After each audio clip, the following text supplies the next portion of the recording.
बसंतपुर नाम का एक साधारण सा गांव था जहां लोग बड़े हंसी खुशी से रहा करते थे। लेकिन इस गांव में एक ऐसा रहस्य छुपा था जिसकी गूंज सदियों से सुनाई देती थी। इसी गांव में एक वृद्ध आदमी अपने बच्चों को कहानी सुना रहे थे। बच्चों कहते हैं इस गांव के पार एक रहस्यमय किला है जो एक राजकुमार का है। लोगों का मानना है कि वह राजकुमार उसी किले में कई सालों से रहता है और यह भी कहते हैं कि वह राजकुमार कभी बूढ़ा नहीं होता। लेकिन अभी तक उस राजकुमार को किसी ने नहीं देखा है। लोग इस किले के पास जाने से डरते हैं क्योंकि आज से कुछ साल पहले जितने भी व्यक्ति उस किले के पास गए हैं वह रहस्यमय तरीके से गायब हुए और उनका कोई भी आता पता नहीं चला। क्या सच में दादाजी वहाँ अभी भी राजकुमार रहते हैं? पर माता पिता ने तो इसके बारे में मुझे कभी नहीं बताया। क्या सच में दादाजी अभी भी वह राजकुमार वहाँ होंगे? ये तो नहीं पता बेटा कि वह राजकुमार वहाँ होंगे या नहीं, लेकिन लोगों का मानना है कि वह राजकुमार सदियों से वही है। दादाजी इतना बात कर ही रहे होते हैं तभी वहां गांव के कुछ लोग आ जाते हैं। अरे चाचा जी, उस कहानी को सुनाकर बच्चों को आखिर क्यों डरा रहे हो? वह घटना सदियों पुरानी है और उस घटना को लोग भूल भी गए होंगे।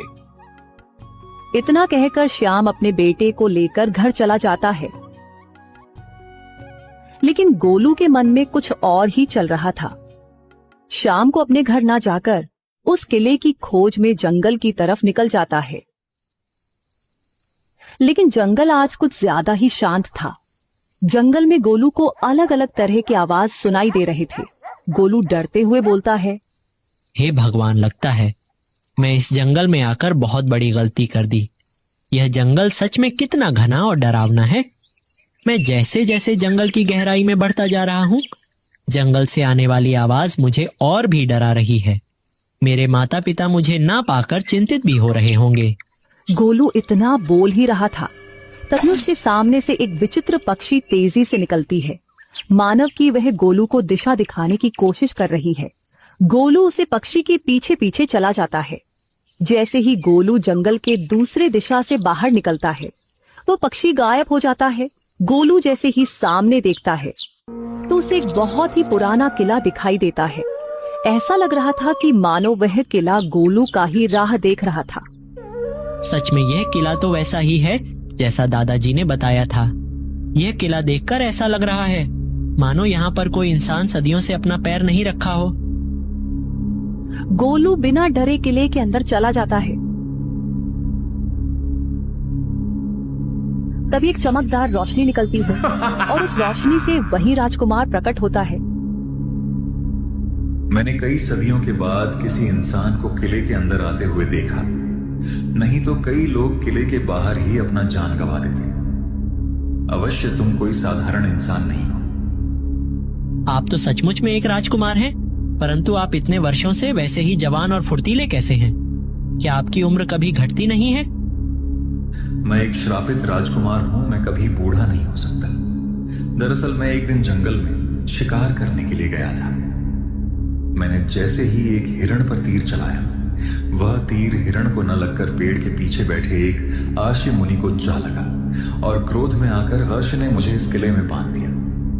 मैंने उनसे बहुत विनती की और इस श्राप से मुक्ति पाने का रास्ता पूछा तो उन्होंने बताया कि जो भी तुम्हें चुनौतियां से भरे खतरे का सामना करते हुए काली अमृत कुएं का पानी पिलाएगा, तब जाकर तुम्हारा श्राप टूटेगा। क्या तुम मेरे लिए उस कुएं से जल लाओगे? लेकिन राजकुमार, वह कुआं है कहाँ और मैं उस कुएं के पास कैसे पहुंच सकता हूँ? कोई रास्ता तो होगा। गोलू, तुम्हें यहां से पश्चिम की ओर निकलना होगा। तुम्हें जहां घने जंगल में चमकते हुए 3 अजीब प्रकार के पेड़ दिखेंगे। तुम्हें उन पेड़ों का रहस्य सुलझाना है। अगर तुम उन पेड़ों का रहस्य सुलझा सकोगे तो ही तुम कुएं से पानी ला सकते हो। आखिर राजकुमार, उन पेड़ों का रहस्य क्या है और मैं उन्हें कैसे सुलझा सकता हूँ? इसके बारे में तो मुझे नहीं पता। तुम्हें वहां जाकर ही पता चलेगा। मैं तुम्हारी इसमें कोई मदद नहीं कर सकता। ठीक है राजकुमार, आप चिंता न कीजिए। मैं आपके लिए वह जल अवश्य लाऊंगा। इतना कहकर गोलू उसे 3 पेड़ की तलाश में पश्चिम की ओर निकल जाता है। गोलू चलते चलते जंगल के काफी गहराई में आ जाता है, लेकिन उसे वह 3 पेड़ कहीं नहीं दिखाई देते। हे भगवान, मैं इतना अंदर आ चुका हूँ, फिर भी वह 3 पेड़ मुझे कहीं नहीं दिखाई दे रहे हैं। क्या यह सच में पेड़ है भी या नहीं? या मैं कहीं गलत दिशा में तो नहीं आ गया? गोलू इतना बोल ही रहा था, तभी उसके सामने 3 अजीब प्रकार के पेड़ दिखाई देते हैं, जो अन्य पेड़ों से भिन्न थे। गोलू उन पेड़ों को देखकर हैरान हो जाता है, क्योंकि आज तक उसने ऐसा पेड़ कभी नहीं देखा था। यह पेड़ तो सच में एक मायावी पेड़ है, जो सभी पेड़ों से अलग दिख रहे हैं। इसका मतलब यह वही पेड़ है जो राजकुमार ने बताया था। अब मुझे और देर नहीं करनी चाहिए और पहले परीक्षा के लिए निकलना चाहिए। इतना बोलकर गोलू उन पेड़ों के समीप जाता है और जैसे पहले पेड़ को छूता है तो वह विचित्र स्थान पर आ जाता है, जहां एक विशाल पत्थर से बना एक दरवाजा था। उसमें 3 ताले लगे होते हैं। ये तो बहुत विशाल दरवाजा है और मुझे इसे खोलने के लिए इस 3 तालों की चाबी चाहिए। पर यह चाबी मिलेगी कैसे? गोलू इतना सोच ही रहा था कि दरवाजे से आवाज आती है। तुम्हें चाबियां तभी मिलेगी जब तुम मेरे प्रश्न के उत्तर दोगे, और केवल वही प्रवेश कर सकता है जो प्रश्नों से नहीं डरता और उत्तरों को अपना बोझ नहीं मानता। क्या तुम प्रश्न के लिए तैयार हो? हाँ, मैं तैयार हूँ। आप अपना प्रश्न पूछिए। मुझे किसी भी प्रश्न से नहीं डर लगता। ठीक है, सुनो, मैं चलता हूं पर कभी लौटता नहीं। मैं बांधूं तो जीवन, खो दूं तो मृत्यु। बताओ क्या है? गोलू कुछ देर सोचता है। उसके मन में कई प्रकार के उत्तर आ रहे थे। तभी उसे याद आया, माँ कहती थी कि समय बड़ा मूल्यवान होता है और वह कभी लौटकर नहीं आता। मतलब इस प्रश्न का उत्तर समय है। गोलू मुस्कुराते हुए दरवाजे से कहता है, तुम्हारे इस प्रश्न का उत्तर समय है। बहुत बढ़िया, तुम्हारा जवाब एकदम सही है। इतना कहते ही पहला ताला खुल जाता है और वह मायावी दरवाजा गोलू से दूसरा प्रश्न पूछता है। क्या तुम दूसरे प्रश्न के उत्तर देने के लिए तैयार हो? हाँ, बिल्कुल मैं तैयार हूँ। आप अपना दूसरा प्रश्न पूछिए। हाँ बच्चे, ध्यान रखना, अगर तुम इस सवाल के जवाब नहीं दे पाए तो तुम आजीवन के लिए यही बंधित हो जाओगे। इसलिए तुम उत्तर सोच समझ कर देना। लेकिन अभी भी तुम्हारे पास मौका है। अगर तुम यहां से जाना चाहते हो तो जा सकते हो, लेकिन इस सवाल के बाद तुम यहां से बिना उत्तर दिए नहीं जा सकते। तो क्या सोचे, तुम सवाल के जवाब दोगे या फिर नहीं? गोलू थोड़ी देर सोचता है, फिर बोलता है, मुझे आपका शर्त मंजूर है। आप अपना सवाल पूछिए। तो ठीक है, सुनो, जितना बांटू उतना बढ़ता हूं, जितना छुपाऊं उतना घटना हूं। इस प्रश्न का उत्तर दो। यह तो बड़ा आसान सवाल है। इसका उत्तर ज्ञान है। जो ज्ञान को जितना बांटता है वह उतना ही बढ़ता है। इसलिए हमें ज्ञान को बांटना चाहिए, न कि छुपाना चाहिए। गोलू के इतना कहते ही दूसरा ताला खुल जाता है। गोलू, तुमने इन दोनों सवाल का जवाब तो बड़ी आसानी से दे दिया, लेकिन अब तुम्हें परीक्षा का अंतिम और सबसे कठिन प्रश्न का उत्तर देना होगा। तो सुनो, मुझे देख नहीं सकते, छू नहीं सकते, परंतु मैं जीवन का आधार हूं। तो बताओ गोलू, वह चीज क्या है? यह प्रश्न तो बड़ा ही कठिन है। इसका उत्तर तो मुझे बहुत ही सोच समझ कर देना होगा। आखिर ऐसी कौन सी चीज है जिसे मैं छू नहीं सकता? आखिर वह क्या हो सकती है? अरे हाँ, गुरुजी ने बताया था, आत्मा एक ऐसी चीज है जिसके बिना कोई भी इंसान जीवित नहीं रह सकता, और वह शरीर का आधार है और हम उसे छू भी नहीं सकते। इसका सही उत्तर मतलब आत्मा ही है। तुम इतना क्या सोच रहे हो गोलू? लगता है तुम्हें इस प्रश्न का उत्तर नहीं मालूम है। मैंने तुम्हें पहले ही समझाया था कि तुम यहां से लौट जाओ। अगर तुम इस प्रश्न का गलत उत्तर देते हो तो तुम यही आजीवन के लिए बंधित हो जाओगे। इस प्रश्न का उत्तर आत्मा है, क्योंकि आत्मा ही जीवन का आधार है और हम उसे छू नहीं सकते। गोलू के इतना कहते ही वह तीसरा ताला भी खुल जाता है। गोलू दूसरे ही पल वहां से गायब होकर उस मायावी पेड़ के पास आ जाता है, जहां अब केवल 2 ही पेड़ बचे थे। गोलू बिना देर किए दूसरे पेड़ को छूता है और एक विचित्र जगह पर आ जाता है। सामने एक बड़ा सा राक्षस खड़ा था। गोलू राक्षस को देखकर डर जाता है। गोलू, तुम्हारा इस भूत नगरी में स्वागत है। अच्छा हुआ तुम आ गए। मैंने कई महीनों से किसी भी इंसान को नहीं खाया है। आज लगता है कि मेरी वह इच्छा भी पूरी हो जाएगी।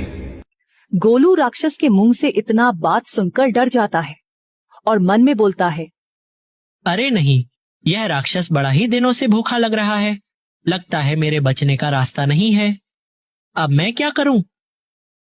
गोलू देखता है कि वह जितना डर रहा है वह राक्षस उतना ही बड़ा हो रहा है। गोलू को यह समझने में जरा भी देर नहीं लगती कि यह एक छलावा है और छलावा सिर्फ लोगों को डराने की कोशिश करते हैं। राक्षस, तुम मेरा कुछ भी नहीं कर सकते, क्योंकि मुझे पता चल गया कि तुम एक छलावा हो और तुम मुझे डराने की कोशिश कर रहे हो। लेकिन अब मैं तुमसे नहीं डरूंगा। गोलू को इतना कहते ही राक्षस घबरा जाता है और उसका आकार छोटा होने लगता है। राक्षस बोलता है, गोलू, तुमने मेरे इस मायाजाल को इतनी आसानी से कैसे समझ लिया? आज तक कोई भी इंसान मेरे इस मायाजाल को नहीं समझ पाया और मुझसे डर के अपना जान गंवा दिया। यह तो बड़ा ही आसान था। मैंने देखा कि जब तुम मुझे डरने की कोशिश कर रहे थे और मैं जितना ही ज्यादा डर रहा था तो तुम्हारा आकार बढ़ता जा रहा था, तो मैं समझ गया कि तुम एक छलावा हो। गोलू को इतना कहते ही वह राक्षस बिल्कुल छोटा हो जाता है और उसका माया जाल टूट जाता है। दूसरे ही पल गोलू उसे पेड़ के पास आ जाता है, लेकिन अब सिर्फ वहां एक ही पेड़ था। गोलू, तुम सच में एक बहादुर और बुद्धिमान लड़के हो। आज तक कोई भी इंसान मेरे एक भी पड़ाव को पार नहीं कर पाया, लेकिन तुमने बड़ी आसानी से इन दोनों पड़ाव को पार कर लिया। अब तुम्हारे लिए यह आखिरी पड़ाव है। मुझे उम्मीद है कि तुम इस भी पड़ाव को पार कर लोगे। और गोलू जैसे ही तीसरे पेड़ को छूता है तो वह एक ऐसी जगह पर आ जाता है जहां पर एक शेर एक हिरण पर घात लगाए बैठा था। वह हिरण घायल अवस्था में पड़ा हुआ था। अरे नहीं, यह शेर तो इस हिरण को मार देगा। मुझे इसकी जान बचानी होगी। गोलू अपनी जान की परवाह किए बिना दौड़कर जाता है और शेर के सामने खड़ा हो जाता है। रुक जाओ जंगल के राजा, तुम इस हिरण को नहीं मार सकते। इसने तुम्हारा क्या बिगाड़ा है जो तुम इसको मार रहे हो? हट जाओ इंसानी बच्चे, वरना मैं इस हिरण के साथ तुम्हें भी खा जाऊंगा। ठीक है, तुम इसके बदले मुझे खा जाओ, लेकिन इस हिरण को छोड़ दो। आखिर तुम इस हिरण के लिए अपनी जान क्यों गंवाना चाहते हो? मेरे पिताजी कहते थे, अगर किसी की जान बचाने के लिए तुम्हें अपना भी जान गंवाना पड़ जाए तो भी तुम पीछे मत हटना। ठीक है, अगर तुम अपना जान ही देना चाहते हो तो मेरा एक काम करो। हाँ बताओ जंगल के राजा, मैं तुम्हारा वह काम अवश्य करूंगा।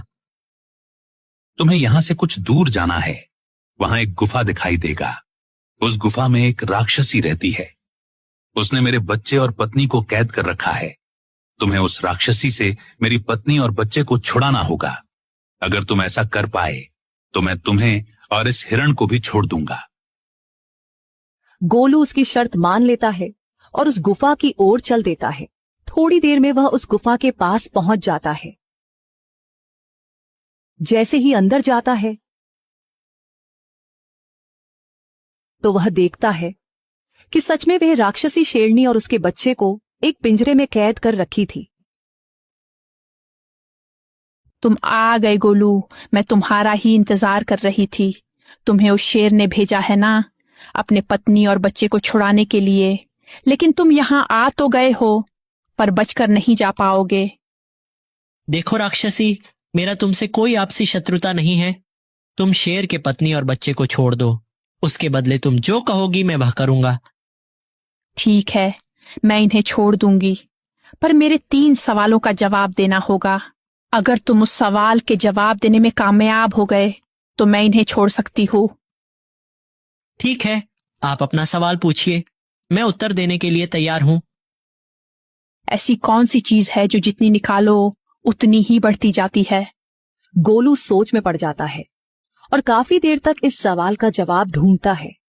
तभी उसे कुछ याद आता है और मन में बोलता है, अरे हाँ, पिताजी ने जब मुझे खेत में गड्ढा खोदने के लिए बोला था, तो मैं जब उस गड्ढे से जितनी मिट्टी निकालता तो वह गड्ढा उतना ही बढ़ता जाता।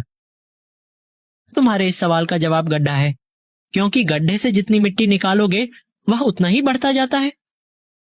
हाँ, तुम्हारा उत्तर बिल्कुल ठीक है। अब तुम मेरी दूसरे सवाल का उत्तर दो। 4 पैर हैं पर चल नहीं सकता, 2 पैर हैं पर दौड़ नहीं सकता, 1 पैर है पर उछल नहीं सकता। तो बताओ इस सवाल का जवाब क्या होगा? आपके इस सवाल में 3 उत्तर हैं। 4 पैर है पर चल नहीं सकता, इसका जवाब कुर्सी या मेज है, क्योंकि उनके पैर तो होते हैं लेकिन वह खुद से चल नहीं सकते। अब दूसरा, 2 पैर है पर दौड़ नहीं सकता, इसका उत्तर है पैजामा। अब तीसरा, 1 पैर है पर उछल नहीं सकता, इसका सही जवाब लाठी है। तुमने बिल्कुल सही जवाब दिया। अब तुम मेरी तीसरे सवाल का जवाब दो। बिना पंख के उड़ता हूं, बिना मुख के बोलता हूं, बिना पैर के दौड़ता हूं, तो बताओ वह कौन सा चीज है? गोलू अपनी आंखें बंद कर सोचने लगता है। तभी उसे हवा की एक धीमी आहट महसूस होती है और वह समझ जाता है कि इसका उत्तर हवा ही है। तुम्हारे सवाल का जवाब हवा है, जो बिना पंख के उड़ता है और बिना मुख के बोलता है और बिना पैर के दौड़ता भी है। गोलू के इतना कहते ही वह राक्षसी शेर में बदल जाती है। गोलू, तुमने यह पड़ाव पार कर लिया। यह सब मेरा माया जाल था। तुम्हारी परीक्षा लेने के लिए मैंने यह सब किया। अब तुम उस काली अमृत कुएं का पानी ले जा सकते हो। शेर के इतना कहते ही गोलू उस जगह से अदृश्य होकर उन पेड़ों के पास आ जाता है। लेकिन अब वहां एक भी पेड़ नहीं होता, बल्कि वहां एक कला अमृत कुआं आ जाता है। गोलू समझ जाता है कि यह वही कुआं है जो राजकुमार को कैद से मुक्त कर सकता है। यह वही कुआं है जिसके बारे में मुझे राजकुमार ने बताया था। अब मुझे देर नहीं करनी चाहिए। मुझे इस कुएं का पानी लेकर जल्द से जल्द राजकुमार के किले में जाना होगा। इतना कहकर गोलू कुएं के पास जाता है और एक पत्र में जल को भरता है, जिसे लेकर वह उस किले की तरफ निकल जाता है। इधर राजकुमार गोलू को गए 3 दिन से भी ज्यादा हो गया, लेकिन वह अभी तक लौट कर नहीं आया। मुझे लगता है कि वह भी सभी लोगों की तरह मारा गया। मुझे उसे नहीं भेजना चाहिए था। आज तक कोई भी उस अमृत कुएं का पानी नहीं ला सका। राजकुमार इतना बोल ही रहे होते हैं, तभी वहां गोलू आ जाता है। गोलू को देखकर राजकुमार बहुत खुश होते हैं। गोलू राजकुमार को जल पीने के लिए देता है। राजकुमार जैसे ही जल को पीते हैं तो वह उस श्राप से मुक्त हो जाते हैं। गोलू अब वहां से अपने घर की तरफ लौट जाता है। उसके माता पिता इतने दिन बाद गोलू को देखकर बहुत खुश होते हैं। गोलू अपने माता पिता को सारी बात बताता है। उसने किस तरह से राजकुमार को उस श्राप से मुक्त करा दिया।